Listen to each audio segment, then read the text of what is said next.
మీ అందరికి గుర్తుండే ఉండొచ్చు 2009న కరీంనగర్ జిల్లాలో ఓడిపోతా అని అక్కడ ఇచ్చిన ప్రజలకు మాట నిలబెట్టుకోలేదని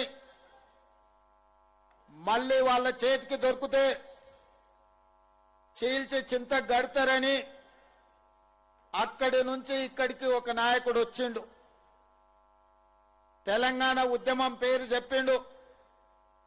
పాలమూరు జిల్లా వలసల గురించి, మన ఆత్మహత్యలు చేసుకుంటున్న రైతుల గురించి, కాలిపోతున్న మోటార్ల గురించి, పేలిపోతున్న ట్రాన్స్ఫార్మర్ల గురించి ప్రస్తావించి పార్లమెంటు సభ్యుడిగా గెలిపిస్తే పార్లమెంటులో తెలంగాణ రాష్ట్రాన్ని సాధించడానికి ప్రయత్నం చేస్తా, నన్ను ఆశీర్వదించండి అని మన దగ్గరకు వచ్చిండు.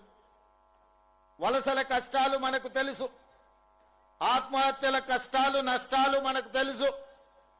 మనం వలసలు పోయే వాళ్ళమైనా కరీంనగర్ జిల్లా నుంచి వలస వచ్చిన కేసీఆర్ను పాలమూరులో ఊరు లేకపోయినా, పార్లమెంటులో నోరెత్తకపోయినా గుండెల్లో పెట్టి చూసుకొని భుజాల మీద మోసి పాలమూరు పార్లమెంటు నుంచి పార్లమెంటు సభ్యుడిగా ఆనాడు మనందరం కష్టపడి గెలిపించినాం.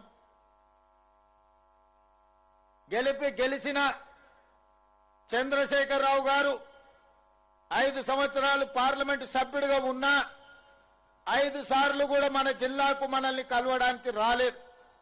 అయినా మనం ఏమనుకోలే, పార్లమెంటులో తెలంగాణ రాష్ట్రం గురించి మాట్లాడతాడు కదా, రాష్ట్రం వస్తే తప్పకుండా గుర్తు పెట్టుకొని మన జిల్లాని బాగు చేస్తాడు కదా అని ఏ రోజు కూడా మనం బాధపడలే.